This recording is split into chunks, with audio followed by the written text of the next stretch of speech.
En una puntualidad casi británica, como me estaba diciendo el alcalde, vamos a empezar la conferencia.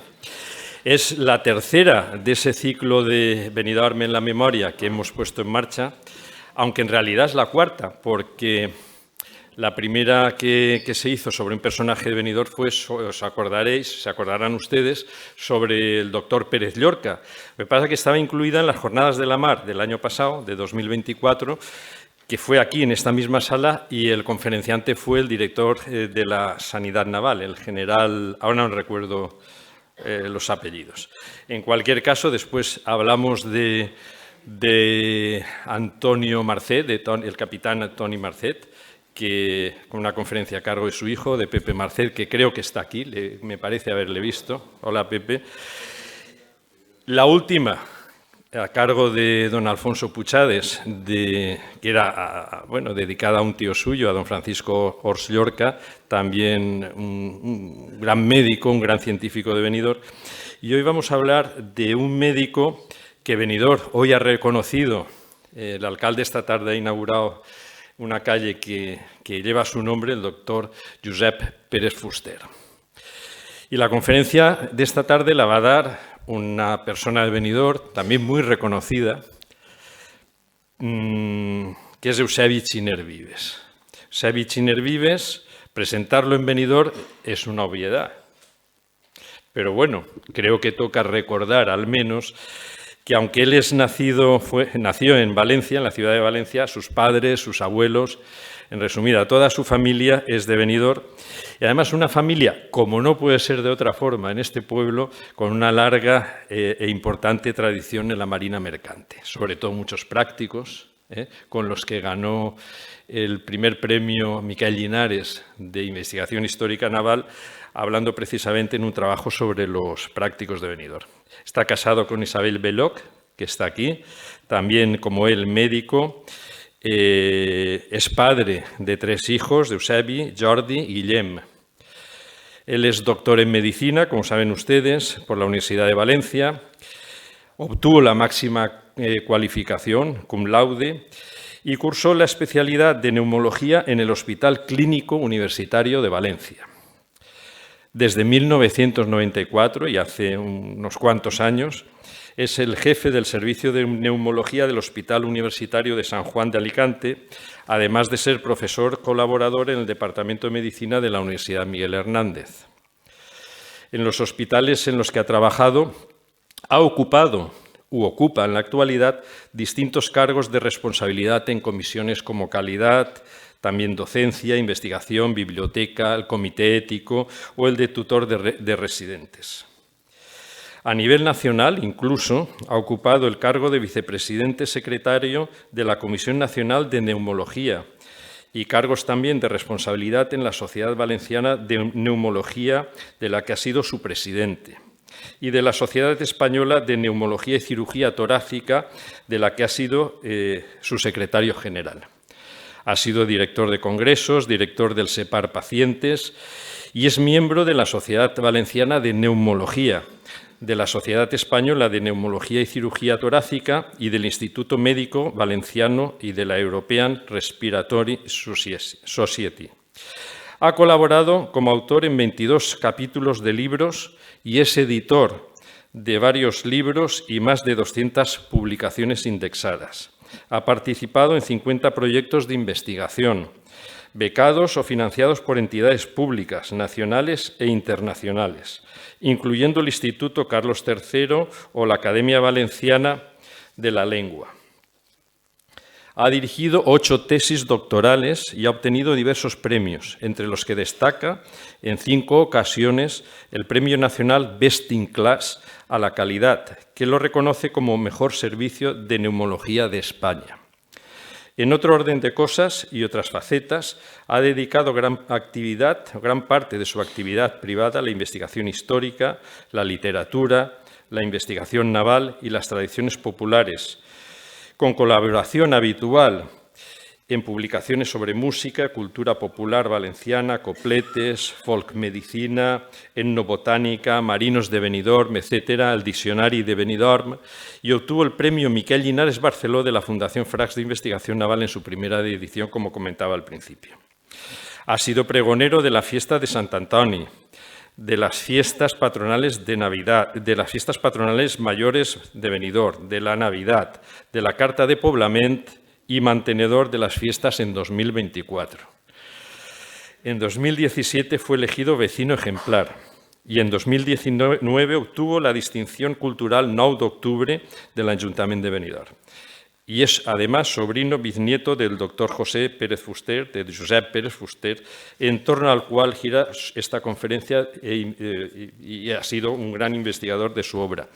Yo tengo que decir que el doctor Eusebi Giner, bueno, ustedes lo saben mejor que yo, es una persona que estaba volcada en el servicio a los demás, en el servicio a la sociedad, primero por su profesión, por la medicina, porque la sociedad necesita, yo creo que en primer lugar, a los médicos, que son seguramente la profesión más valorada y que más necesitamos los seres humanos.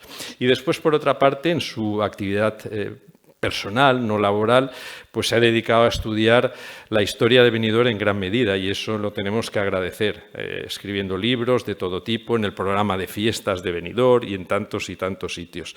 Yo tengo que decir que, bueno, no se lo he preguntado, pero así casi como que le fuerzo un poco más, que el otro día, hablando de la necesidad que queríamos desde la Fundación de todas estas conferencias sobre personajes de Benidorm recogerlas en libros, pues casi hemos llegado ahí a un pacto porque Eusebi se va a hacer cargo de esa tarea y poco a poco editaremos libros que vayan recogiendo a esas grandes personas y que estas conferencias, además de estar en Internet, de vivirlas los que aquí estamos en Internet, en YouTube, pues que también tengan una traslación al papel para que puedan ser utilizadas en el futuro. Así es que muchísimas gracias, Eusebi, por tu dedicación y, por favor, ya es tu turno, ya me he excedido en el tiempo, pero era necesario presentarte. Muchas gracias. Adelante.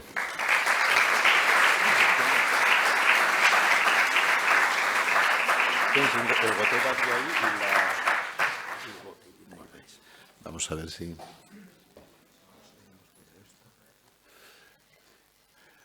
Bueno, muy buenas tardes. Muchísimas gracias, Matías, por tus palabras. Por supuesto, ahora ya no tengo más remedio que recoger el testigo, ya que lo has dicho en público y lo estuvimos comentando, pero sin duda lo haremos porque creo que es una gran labor que está haciendo la Fundación Frax, que está haciendo muchísima gente de Benidorm que colabora de forma desinteresada y desde luego eso servirá para la memoria histórica porque es lo que realmente nos debe unir a todos. Y hoy es un día feliz.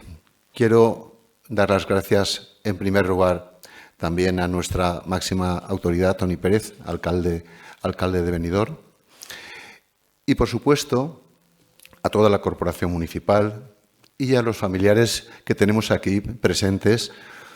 En primera fila, unos y en segunda, tercera fila también otros, porque honramos la memoria de Josep Pérez Fuster, el médico. Hoy se ha materializado la inauguración de una calle que Toni también nos explicará muy bien cuáles han sido los avatares, puesto que se propuso en 2009-2010, se aprobó, se quedó un poco en el cajón y afortunadamente, gracias también a su iniciativa, pues un día me llamó no hace mucho y me dijo, Eusebi, això tenim que solucionar-ho perquè está pendiente y tal. Y él propuso precisamente una calle que hemos visitado hoy, donde hemos abierto, la hemos inaugurado.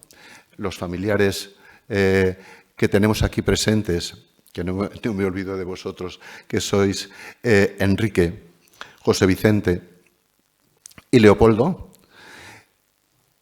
directos, José Vicente, Enrique y Leopoldo Pérez Fuster, pero tenemos también unas ramas como es la mía, después lo veremos, descendientes de uno de sus hermanos, y también la rama de los Linares, que los tenemos aquí, descendientes de una rama de Pepita, que era la hermana pequeña. Y total, que estamos aquí, además hay otros ya casi en otras líneas que serían tataranietos, pero aquí están presentes.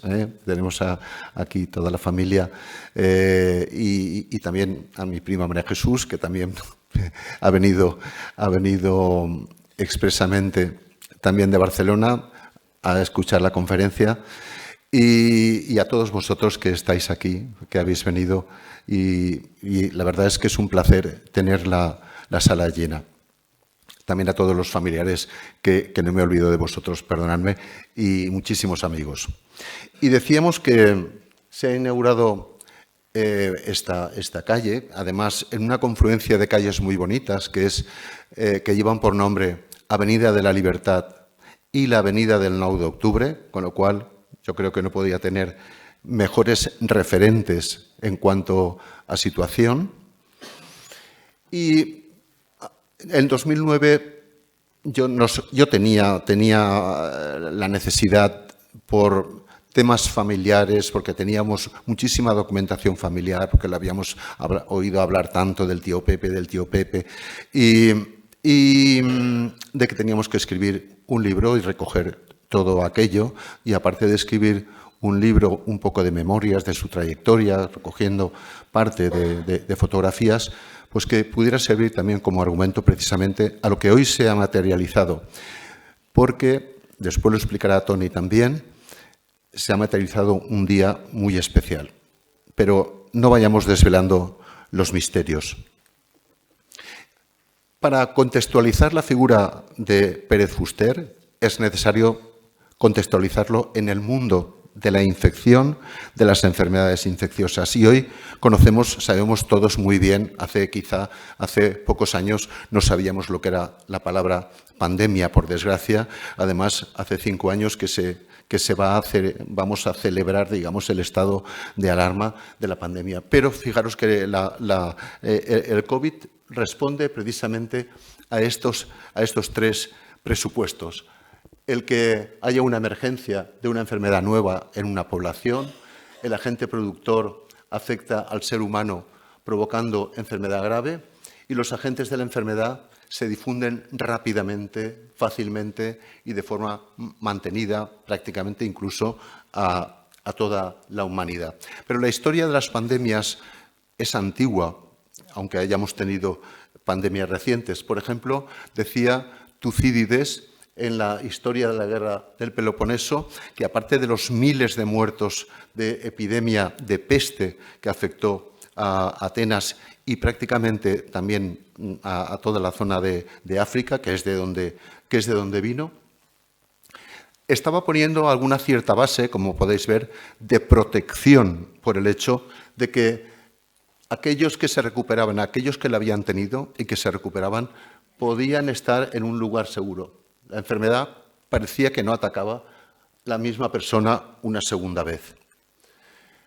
La Gran Peste de Londres en el siglo XVII fue también un paradigma de pandemia con una mortalidad, imagínense, de 100.000 personas, 1/5 de la población de Londres. Y empezaron a cambiar un poco las cosas cuando, en lugar de hacinarse, amontonarse en las ciudades, se recomendaba que se fueran al campo a tomar el aire y a no juntarse unos con otros. De hecho, Isaac Newton precisamente había acabado la carrera y durante la epidemia describió, entre otras cosas, la ley de la gravedad y muchísimas otras obras. Por tanto, de alguna forma, también fue productiva.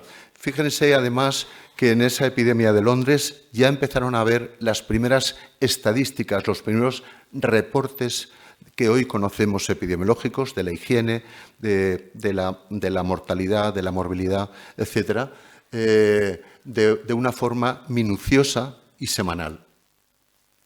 Este señor, Leeuwenhoek, construyó el primitivo microscopio, pero, sin embargo, empezó a haber una serie de elementos, esos que, al menos yo que soy de una generación antigua, en la historia de ciencias naturales nos explicaban los paramecios y los vorticilos, que son estos animalitos que hay aquí, que estaban en el agua, pero realmente no se sabía para nada esto qué significado tenía, ni qué papel cubrían en las enfermedades infecciosas, por supuesto, y ni siquiera si tenían relación con las mismas. Hay unos puntos clave dentro de la historia de la microbiología que sería difícil de resumir, pero se debe precisamente a Louis Pasteur. Y se fijan que hemos comentado que el doctor José Pérez Fuster nació en 1857 y falleció en 1933, precisamente vivió plenamente las nuevas teorías de Louis Pasteur y de los nuevos microbiólogos cuando empezaron a relacionarse la relación causa-efecto de enfermedad y con el agente infeccioso en este caso. De hecho, este Pasteur, en 1856, por una cosa tan simple como era la fabricación del vino, este señor Vigo, fabricante de alcohol, pues fracasaba en las fermentaciones. Para fermentar el vino hay que mezclar un azúcar con levaduras, pero unas le salían bien, otras le salían mal. En unas le salía alcohol y en otras se agriaba el vino. Y este señor, que debía tener mucho dinero, no se le ocurrió más que encargarle a Pasteur que investigara al respecto. Y vio Pasteur que en lugar de etanol se fabricaba ácido láctico en aquellos casos donde se observaban estos microorganismos que no eran conocidos hasta entonces. Y en cambio, en las tinas o en los barriles que contenían levaduras se podía destilar alcohol. Y fíjense que este es uno de los estudios más importantes de Louis Pasteur en 1866, que es los estudios sobre el vino, sus enfermedades, las causas que las provocan y nuevos procedimientos para conservación y el envejecimiento. También, de alguna manera, el mundo de la industria contribuyó o estaba contribuyendo a la ciencia. Pero es que también en ese movimiento histórico, en ese punto, está Robert Koch, que prácticamente de manera contemporánea, en 1876, demuestra la causa de una enfermedad, el carbunco. Quizá pocos la conozcan, pero era la llamada enfermedad de los cardadores de lana, porque se transmitía por esporas y de tal forma que se podía inhalar, causaba una neumonía mortal. Pero no se olviden que el Bacillus anthracis, precisamente por esa capacidad de esporas, durante unos años tuvimos la guerra química, las amenazas de las cartas famosas con carbunco, al abrir la carta se inhalaba la espora y era prácticamente mortal. Por tanto, no es una enfermedad tampoco antigua en ese aspecto. En algunos momentos podríamos estar delante de ella. Y eso fue uno de los grandes avances, pero es que también en esa época, y en la época, si calculan ustedes que Pérez Fuster tendría alrededor de 30 años, 1853, pues en 1883 Koch descubre nada menos que las bacterias que causan la tuberculosis y que el cólera. Por tanto, lo estaba viviendo plenamente y de primera mano. También en esa época tenemos a Pasteur, que emplea las técnicas de Koch de inoculación en las gallinas para valorar, a ver si podían investigar acerca del cólera de las gallinas. Pues gracias a eso, a que inyectó un cultivo puro de cólera en gallinas sanas, vio que esperaba que se murieran y, sin embargo, permanecieron vivas, de tal forma que estaba haciendo una inmunización, y fue el principio, uno de los principios también de alguna manera de lo que vino posteriormente, que era la seroterapia. La seroterapia, que es una forma de inmunización, que es lo que ahora nos trata. Evidentemente, tenemos a Francisco Javier Balmis, que en el siglo XVIII ya había hecho el famoso viaje con la María Pita, con la enfermera Isabel Zendal, y que llevó la vacuna de la viruela, una enfermedad que devastaba la humanidad y devastaba toda Latinoamérica. Lógicamente lo llevó también a las colonias, pero mucho más allá. Y de alguna forma pues está también relacionado. Otro hecho fundamental, que no es una casualidad, es la vacuna contra la rabia. Este señor, este chico, Joseph Meister, lo había mordido un lobo rabioso y Pasteur estaba ya investigando acerca de la vacuna antirrábica, pero no la había probado en hombres. La familia le pidió, por favor, porque la rabia era mortal, de necesidad, que probara la vacuna. Y el niño se salvó. El niño se salvó. Y además la vacuna, el zar de Rusia pidió también vacunar a un grupo de campesinos rusos que los habían mordido los lobos, también los lobos rabiosos, y que se salvaron. Y gracias a eso, a que el zar de Rusia donó 100.000 francos, se pudo construir el Instituto Pasteur. Por tanto, ya teníamos, digamos, la caja donde encima ir desarrollando todavía más investigaciones y donde fue un foco de atracción a muchísimos investigadores, como lo fue, ahora lo veremos, el doctor Pérez Fuster. Las epidemias de cólera, y no les quiero cansar mucho, pero es preciso también nombrarlas porque fueron grandes epidemias, pandemias, y tuvimos grandes, la primera, la segunda, en 1829, que la de 1829 al 51, que fue muy larga, causó en Benidorm 200 muertos.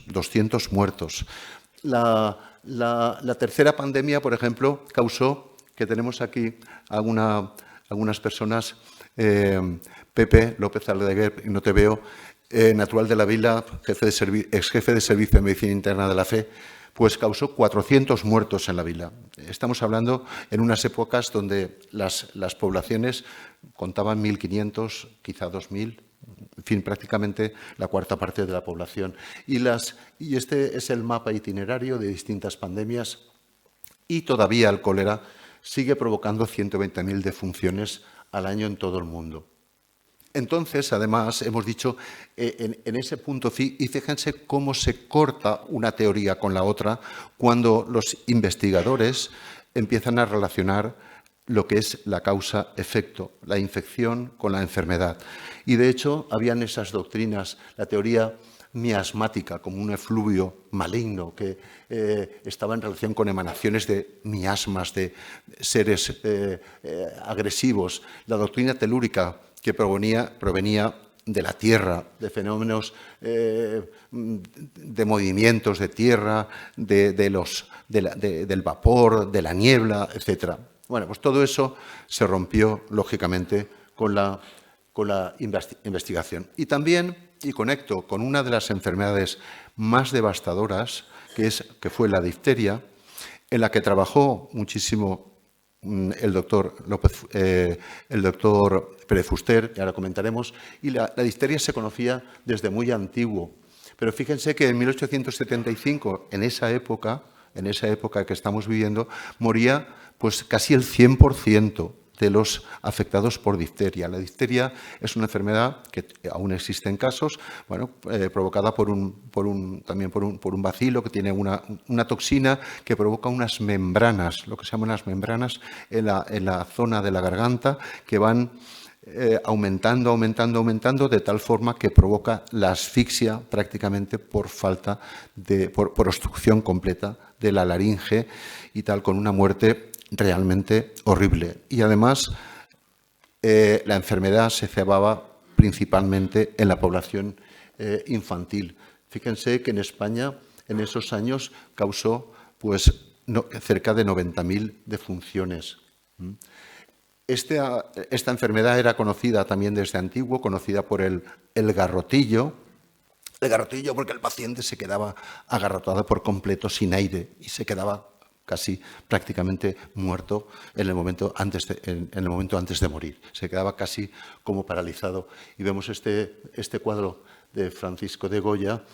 Y fíjense, por ejemplo, pues la mortalidad que a lo largo de los años, desde 1900 a 1990, un poquito anterior fue la época de Pérez Fuster, pues la mortalidad era enorme y va bajando. ¿Por qué baja? Lógicamente, pues baja por atajar los mecanismos de transmisión precisamente con la inmunización, con las vacunas. Y para esa enfermedad, que es la difteria, aquí veo algunos anestesistas, entre ellos también a Verónica y a Nancy también, y bueno, y a nuestro amigo Roch Gregory. Pues la tracostomía se inventó precisamente para la difteria, la apertura para poder respirar. Era una operación que tenía una mortalidad enorme. Se hacía en las casas, en fin, y prácticamente el paciente estaba condenado casi a morir. Pero también estaba la intubación, que no es la intubación de quirófano, no, la intubación estaba dirigida especialmente para los niños con difteria. Consistía en meter un tubo para que el niño pudiera respirar. Mientras tanto, hiciera efecto el tratamiento. El niño estaba en la casa. Se podía quitar el tubo, lógicamente había que tenerlo atado o tenerlo sedado, y estaba condenado también a morir en cualquier momento. Pero en cualquier caso fue un gran avance. Porque el tratamiento prácticamente que había era un tratamiento local, a base de inhalación de azufre, nitrato de plata, toques, etc. Y podemos ver aquí este cuadro del doctor, precisamente atendiendo a una niña con difteria que, en fin, lo único que podía hacer era estar un poco a la cabecera, tener unos cuantos remedios como el láudano que tenemos aquí para que estuviera tranquila en esa botellita, ese mortero, que probablemente para hacer algunas mezclas y esperar un poco los acontecimientos.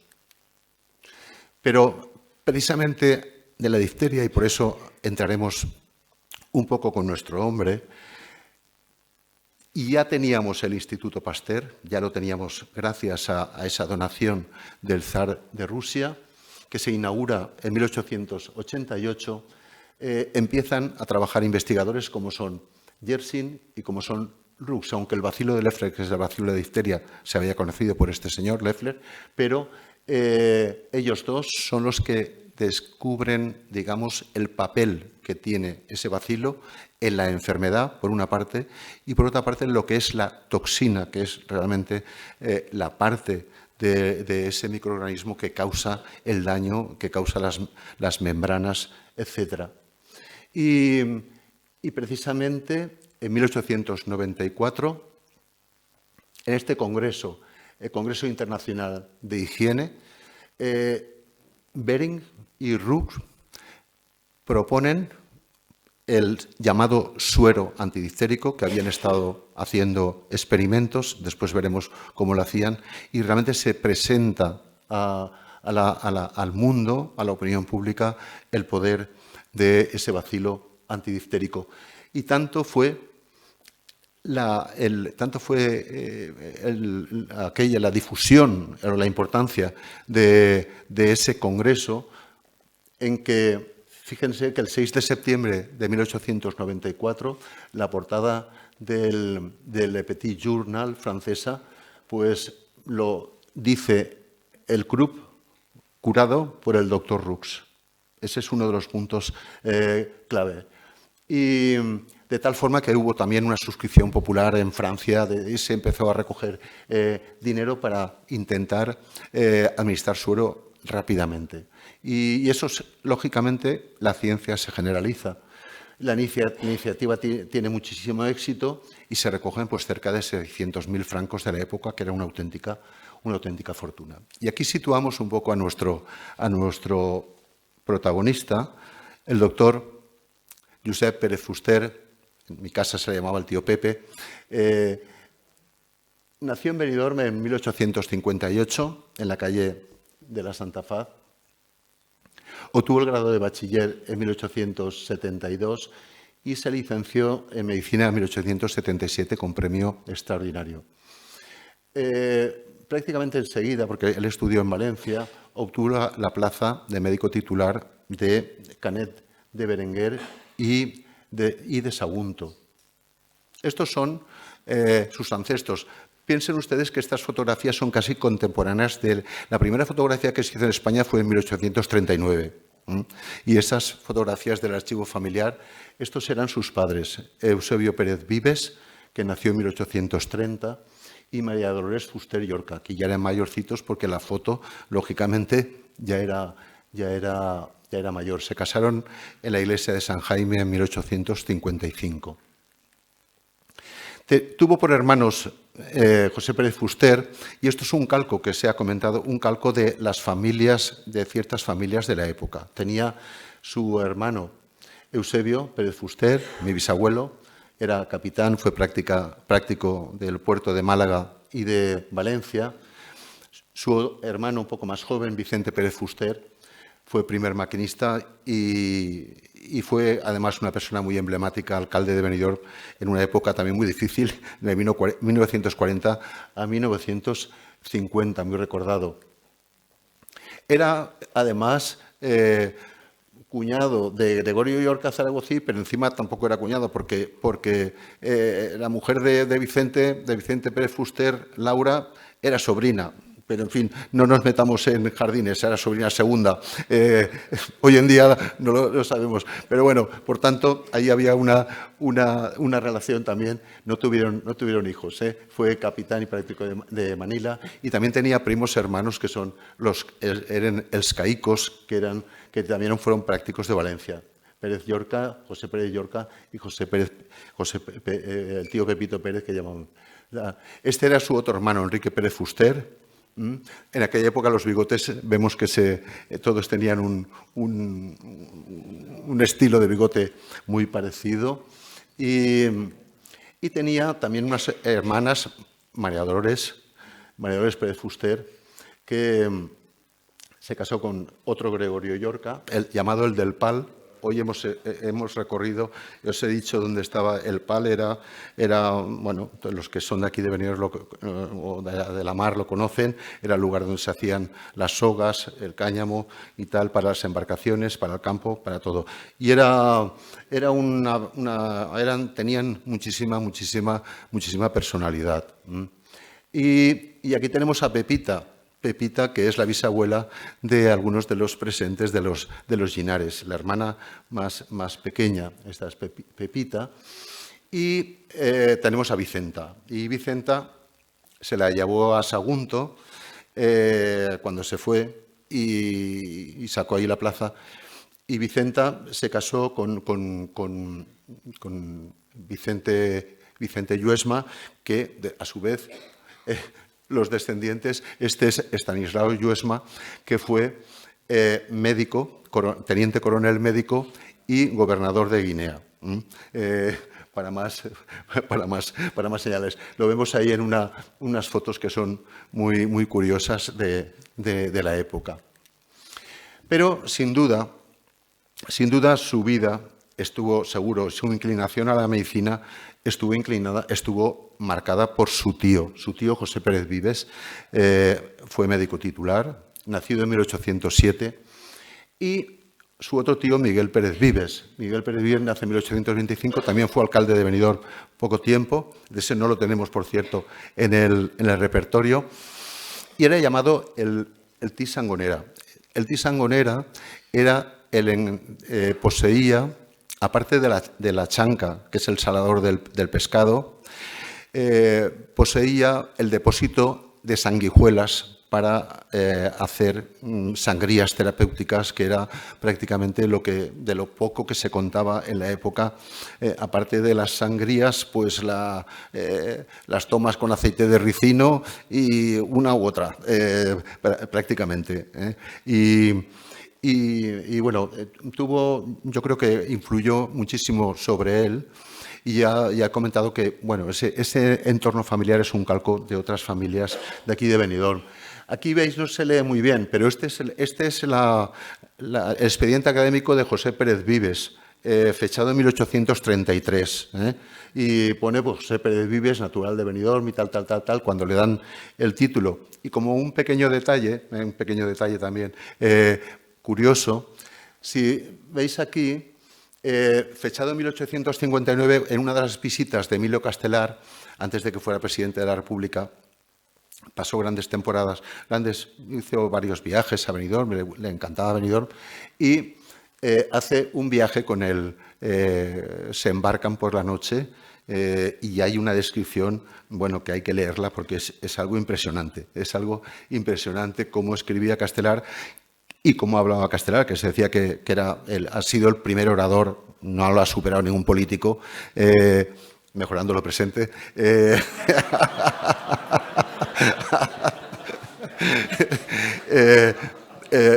Pero bueno, además era poeta, en fin, y era escritor. Además, en aquella época habían algunos puntos de referencia. La farmacia Vives, para los que no lo conozcan, bueno, era un punto clave, aunque la farmacia era de Lanuza, pero en ese momento toda la gente que estaba embarcada en Benidorm traía de allende los mares, traía quinina, traía todo tipo de remedios, y en esa farmacia se dispensaba. Además, en esa farmacia se dispensaba no solamente para Benidorm, sino para toda la comarca prácticamente, y en esa farmacia había una tertulia en la parte posterior que cita Gabriel Miró en sus escritos, que era un punto clave donde se reunían pues también los médicos, el farmacéutico, el cura, los marinos, y hablaban un poco de sus cosas. Esto no les quiero aburrir, pero para simplemente, en esta parte de la izquierda estáis vosotros, toda la rama, aunque faltan un poco, porque hubiera sido caótico poner ahí tanto nombre, y aquí tenemos, bueno, pues un poco toda la dinastía, la parte de Eusebio, que estamos nosotros, la parte de Vicente, que no tuvieron hijos, la parte de los Linares, y como veis, además, los nombres, siguiendo la tradición de Benidorm, se van repitiendo de manera matemática. Creo que está Joan por aquí, Joan Calvo, me parece que he visto, ahí lo he visto. Joan sabe de esto porque sabe que el que le toca el nombre del abuelo, le toca el nombre del primero, el nombre de la abuela, y esto, por eso, son todos unos calcos. En el caso mío, si miran por aquí, hay Eusebios a punta de pala, por la izquierda, por la derecha, por el centro, por todos los lados, incluyendo mi hijo y un nieto. Así que no se rompe la tradición.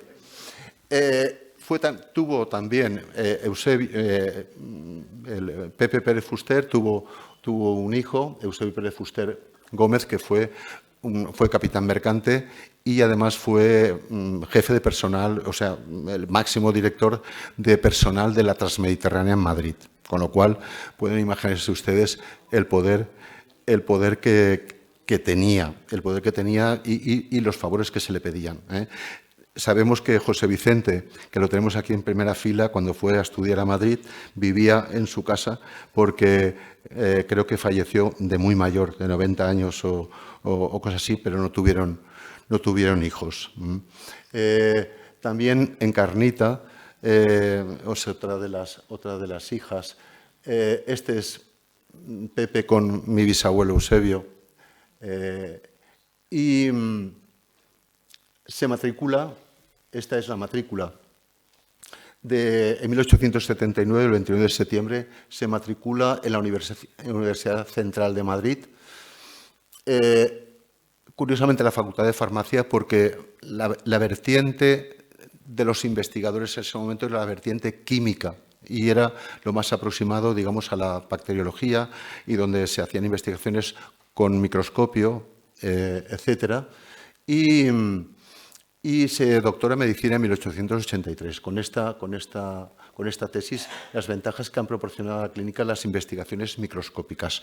Pero lo dirige este señor, el profesor Rafael Ariza Espejo, que había sido catedrático en Sevilla y es el fundador de la otorrinolaringología, la ciencia que estudia la garganta, la laringe, la nariz y demás, precisamente muy emparentado con la inclinación natural de Pérez Fuster al estudio de la difteria.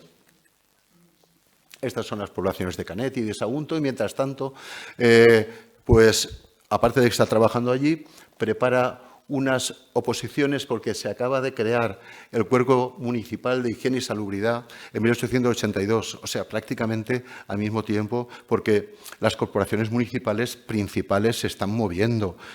Barcelona, Madrid, Valencia no se quedó atrás y hay una generación, además, de investigadores.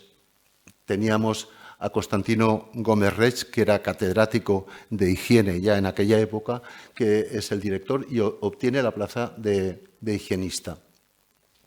Más adelante, en 1894, pues, llega a ser director del laboratorio bacteriológico y emprende muchísimo trabajo, como son las reformas higiénico-sanitarias que después veremos, la creación del Boletín Sanitario Municipal, la creación del Premio Cajal, etcétera. Pero también un poco para situar qué ocurrió, porque mientras tanto, ¿qué estaba ocurriendo? ¿Qué ocurría durante la época de ese laboratorio de higiene municipal?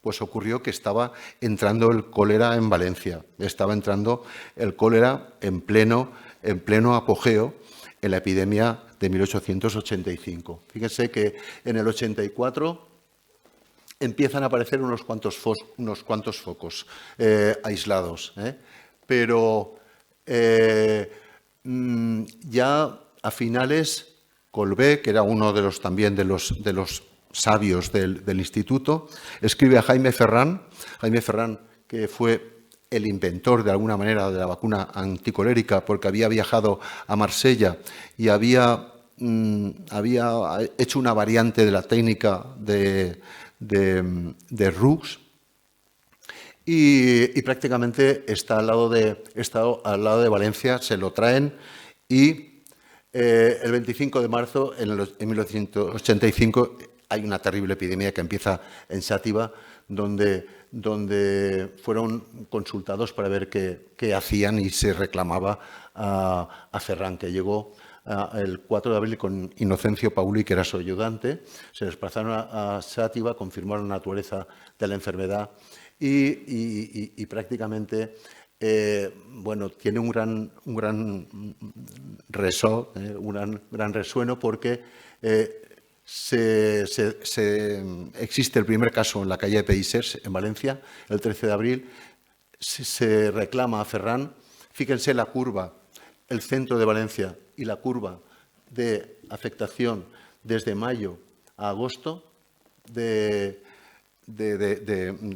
afectados, miles y miles, que fueron, y se monta un laboratorio en el número 23 de la calle Pascual y Genís de Valencia, en un edificio propiedad del doctor Manuel Candela, que entonces era también catedrático, y se produce una vacunación masiva. Aquí estuvo presente Pérez Fuster y Pablo Colbé colaborando intensamente con Ferrán e Innocent Pauli, y prácticamente este es un parte diario de defunciones, de invasiones, etcétera, y un parte también de vacunación, curiosamente, de la ciudad de Ondara, o del pueblo de Ondara. Pérez Fuster, por esta ayuda y esta colaboración intensa en las epidemias de cólera del 85, recibe también una encomienda de la Orden de Isabel la Católica. Su vida, la verdad es que fue, en algunos aspectos, también triste porque Antonio, el segundo hijo, estudió medicina y murió de gripe cuando estaba haciendo el doctorado en Madrid. También otro hijo murió a 4 años de difteria. La hija María necesitó una traqueotomía después de enfermar de Krupp y después esta murió más tarde de tuberculosis, una hija soltera, Nati. Y el mismo Pérez Fuster también tuvo anginas diftéricas con adenitis al contagiarse de un niño enfermo los primeros años de estar en Sagunto. Esto no era inhabitual, por desgracia, en aquella época.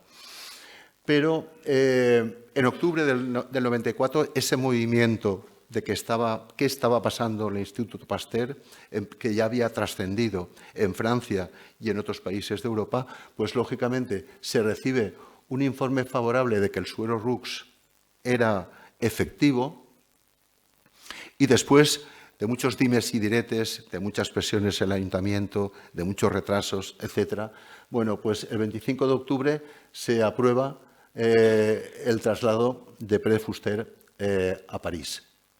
En París permanece 3 meses y medio en el Instituto Pasteur, en el Hospital Trousseau y el Hospital Enfants Malades de París, que en ese momento eran los principales hospitales de atención infantil prácticamente mundiales, aparte del Instituto Pasteur. En París trabaja con Roux directamente, el que había propuesto el suero, con Mesnikov, que fue premio Nobel en 1908, y con otros investigadores como Casecourt, Mossart, etc. Fíjense, estos eran los pabellones de aislamiento, que parecen unas cárceles, y estas son las enfermeras, monjas, que iban casi pues, aisladas de la época para evitar el contacto. ¿Y qué se hacía? ¿Cómo se extraía el suero? Bueno, pues se extraía con caballos. De hecho, el Instituto Pasteur tenía unas grandes granjas de caballos, porque lo que se hacía era inyectar la enfermedad, de alguna manera, al caballo, que tiene muchísima resistencia, y al cabo de un cierto tiempo el caballo va creando antitoxinas, se le extraía el suero, y ese suero es el que se inyectaba. Y no les parezca a ustedes, porque en la primera época de la pandemia, que estuvimos trabajando intensamente y no teníamos nada para tratar, prácticamente ni remdesivir ni fármacos antivíricos, empezamos a emplear suero de pacientes que se habían recuperado del COVID, exactamente con el mismo principio. Y participamos en un estudio multicéntrico nacional, y prácticamente la mortalidad, o sea, los resultados de mortalidad con ese suero era casi el mismo que con otros fármacos antivíricos que teníamos. O sea que no anda muy lejos esos 130 años de la realidad hace 3 o 4 años. Aquí vamos recogiendo el suero. Y fíjense, además, porque es muy curioso que la unidad tóxica. La unidad tóxica de la toxina se definió como el volumen capaz de matar un mono de medio kilo en 24 horas. Y hoy a lo mejor no se podría decir esto muy en público, por si acaso, y las unidades protectoras se definieron como 1 mililitro capaz de neutralizar 20 mililitros de solución de toxina. 0,1 mililitros de las cuales puede matar un mono en 48 horas. O sea, estaba perfectamente, estaba perfectamente regulado. Aquí tenemos los pabellones. Los pabellones, lógicamente, del Instituto Pasteur y del Enfants Malades necesitaban una distribución un poquito casi como si fuera carcelaria, y además una distribución arquitectónica que, si se fijan, pues está aislado del suelo, tiene un aislamiento perfecto, un doble aislamiento en el techo, en las paredes, etc. Y bueno, mientras tanto, entre tanto, pues estaban ahí los caballos produciendo la llamada linfa. Y Pere Fuster desde París ya se está adelantando a lo que lógicamente lo que se iba a encontrar. Y escribe desde allí. Le escribe a Adolfo Cervera, que era el inspector del Cuerpo Municipal de Higiene: como creo que llegaremos a obtener el suero en Valencia, sería conveniente que vayan preparando ustedes material. Necesitamos lo mínimo, pues la cámara oscura del laboratorio, necesitamos una estufa de gran modelo, el gas, todo el material para hacer los cultivos, etcétera, y que lógicamente la corporación esté de acuerdo con adquirir todas estas cosas.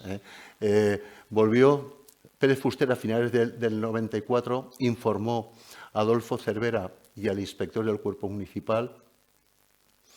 El 3 de enero pronunció una conferencia donde expuso la relación de conclusiones y una memoria impresionante, donde en la primera parte relata los resultados en 75 niños tratados, todos con éxito. En la segunda hace un estudio también de los cultivos y demás que había realizado, y en la tercera 17 conclusiones u obligaciones que tenía que hacer el ayuntamiento para poner en marcha las vacunaciones y el laboratorio. Esto es material, como las estufas. Estas eran las estufas de RUS que se gastaban en el Pasteur. Y finalmente, además, está haciendo presión para que se ponga eso en marcha. El 12 de enero da una conferencia en el Instituto Médico Valenciano, la que informa sobre la técnica, cómo tenía que hacerse, inocularse. Había una guerra porque Ferran, que se había creado también el laboratorio microbiológico en Barcelona, ya había empezado, parecía que ya había empezado a vacunar. Y al finalmente se aprueba la aplicación en una sesión del 21 de enero. La cosa se estaba poniendo caliente, además, porque la colonia francesa parecía que por su cuenta había comprado suero al Instituto Pasteur y se lo estaba trayendo a Valencia, con lo cual hay muchísima prensa día a día en la que dice ¿qué pasa aquí? Que no se pone esto en marcha. Pero finalmente, bueno, el 23 de febrero de 1895, hace 130 años, se practicó de forma oficial la primera inoculación por parte de Pérez Fuster a una hija del doctor Sánchez Bergón, que era también un catedrático, una hija que estaba muriéndose de difteria y le salvó la vida. Hoy hemos elegido este día porque el 23 de febrero era un mal día, además caía en domingo. Tony lo explicará muy bien después, pero creo que ha sido una fecha redonda para poderlo celebrar. Las vacunaciones después ya prácticamente se intensificaron durante los 3 meses siguientes en la provincia de Valencia, en Alicante, y cambió radicalmente. Aquí esto es parte del discurso de entrada en la Real Academia. Prácticamente la mortalidad cae en picado, disminuyendo prácticamente ya 1900, 1904 es bajísima. Pérez Fuster, además, se crea en 1911 el Instituto Municipal de Higiene, un gran instituto del cual lo nombran director y que tiene varias variantes. La parte de investigación biológica, bacteriología, análisis de aguas, veterinaria, desinfección, todos estos nombres para los que están un poco metidos en el mundo del higienismo y demás, eran la llamada generación de sabios, de esa época. Y desarrolla muchísimas cosas, pero es que además el laboratorio tenía 2 peritos químicos, un vicedirector veterinario, 4 veterinarios, secretario auxiliar, 10 sanitarios, un maquinista, mozos, personal de licencia. Y además tenía un apartado muy importante de docencia, cuya condición era que cada facultativo, médico, farmacéutico, veterinario o alumnos se llevara consigo un microscopio. Tenía que aportar su propio microscopio y llevárselo a casa después, porque se ve que la cosa estaba tal. Este es el Instituto Municipal, donde dedicado al estudio de enfermedades transmisibles. Posteriormente se crea el Instituto Provincial de Higiene en 1933.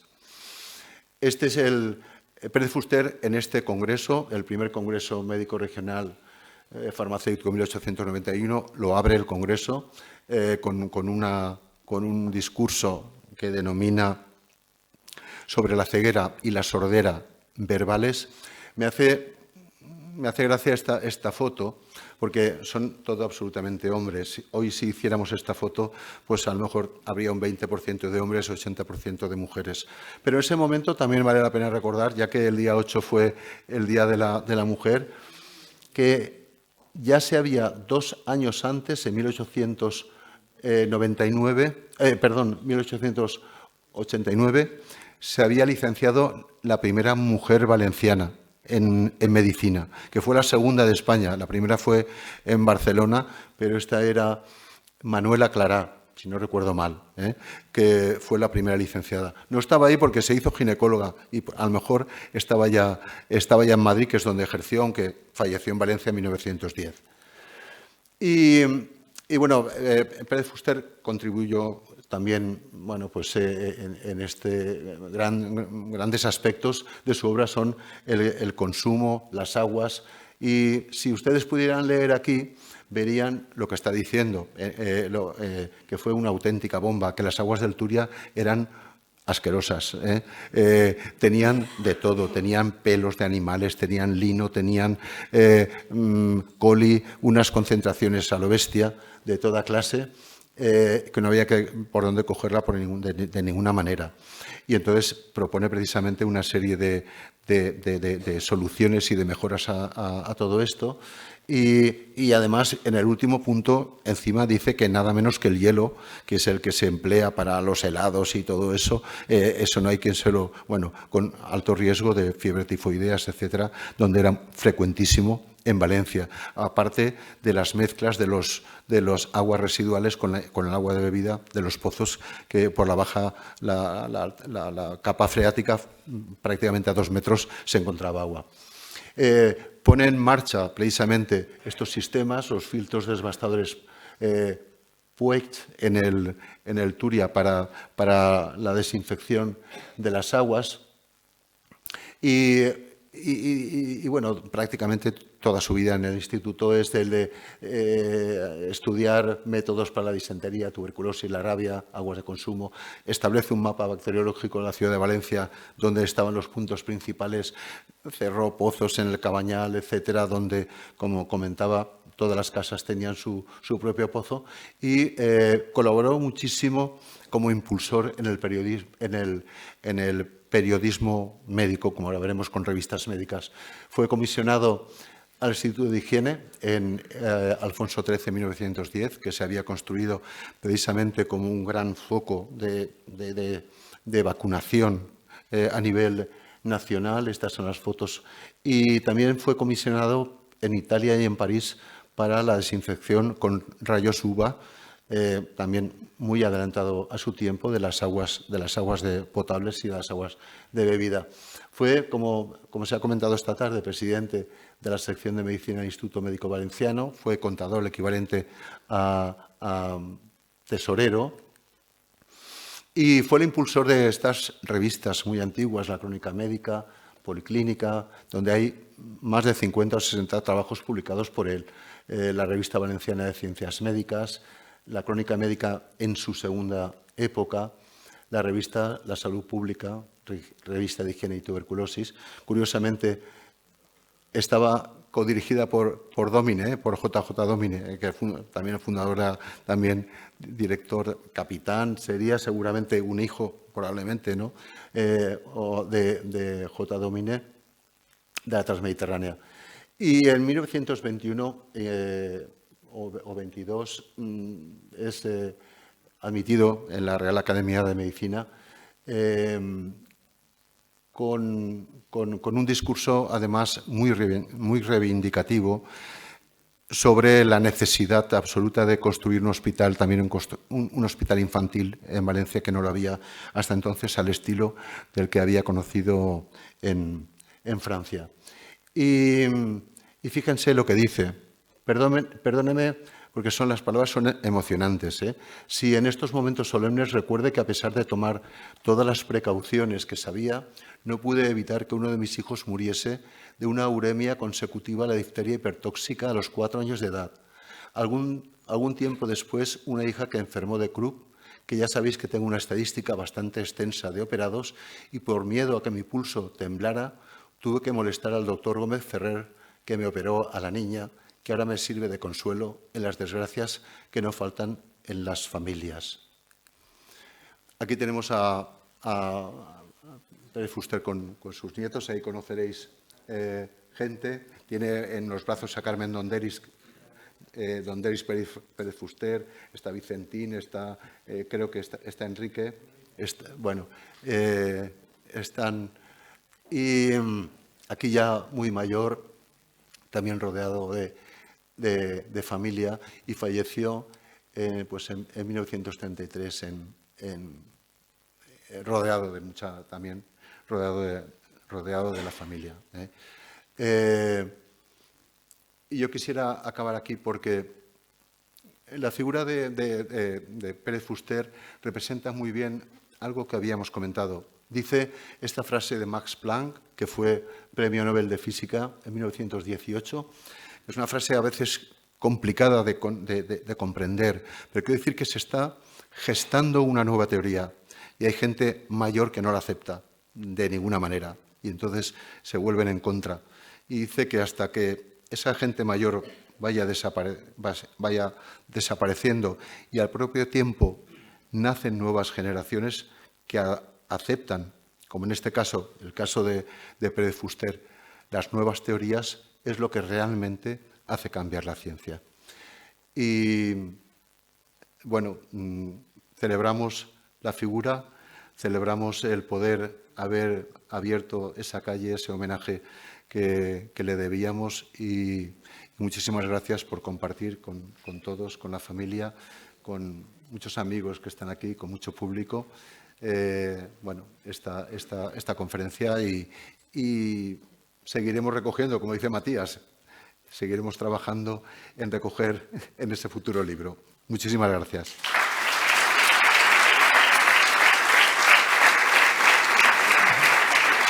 Bueno, no sé qué vamos a tiempo.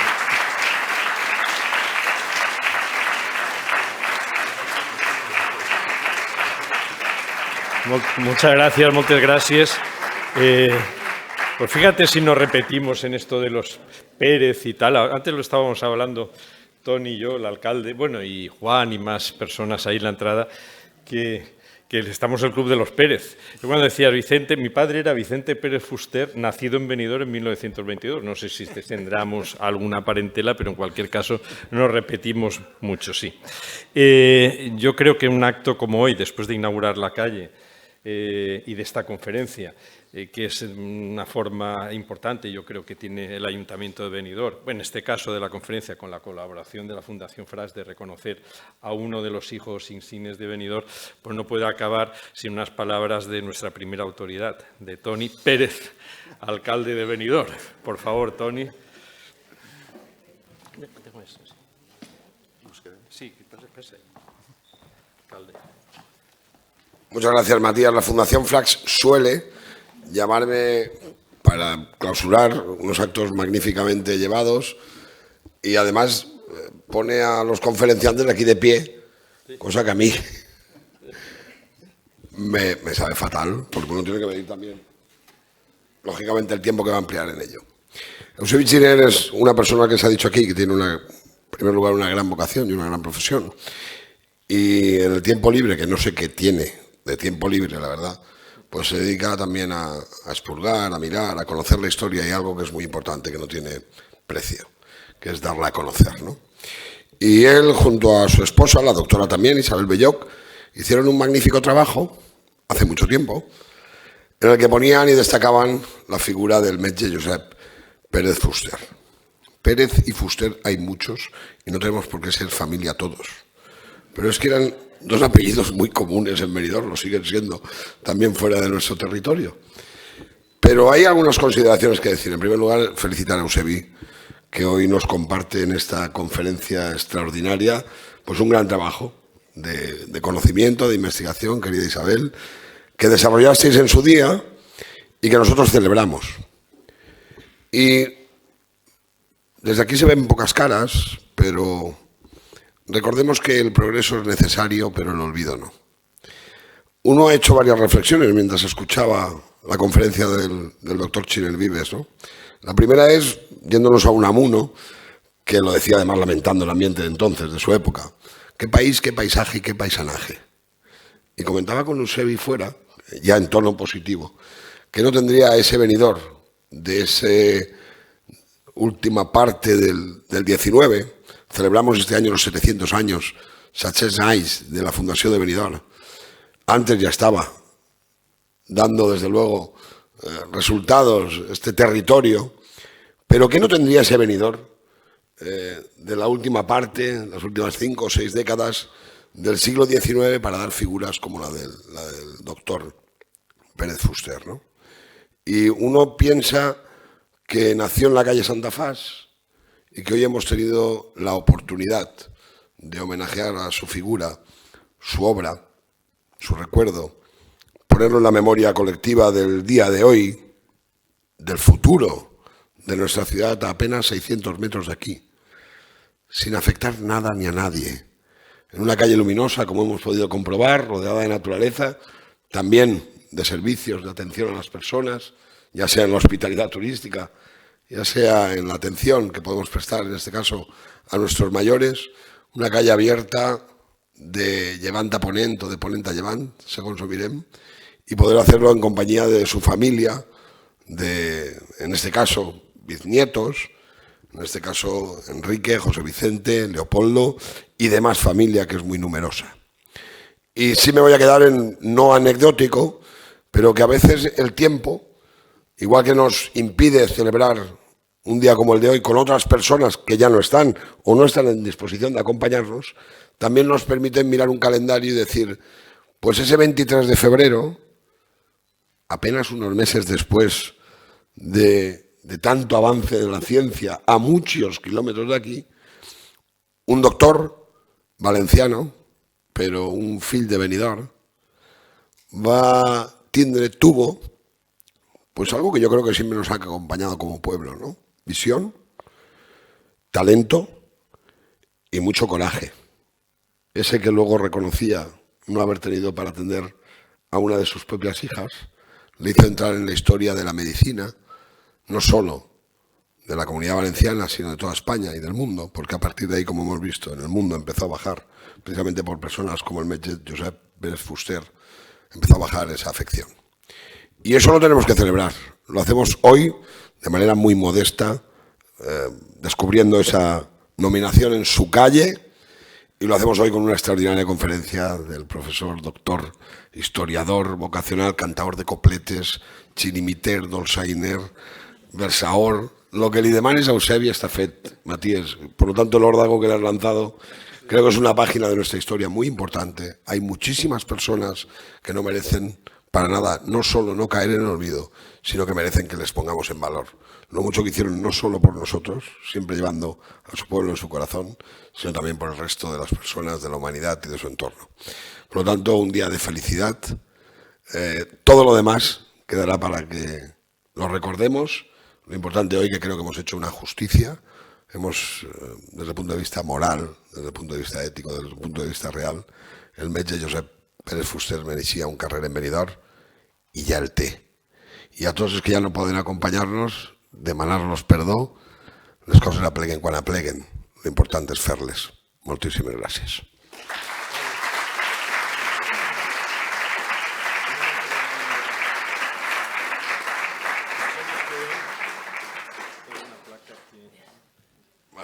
Matías diu que li donem... És un socarrat. Això fan en el comtat sobretot, no? Sí, això fan en València. Sí, però també els de Xàtiva també es diuen els socarrats, però no per aquest motiu. I en Xàtiva va estar també el doctor.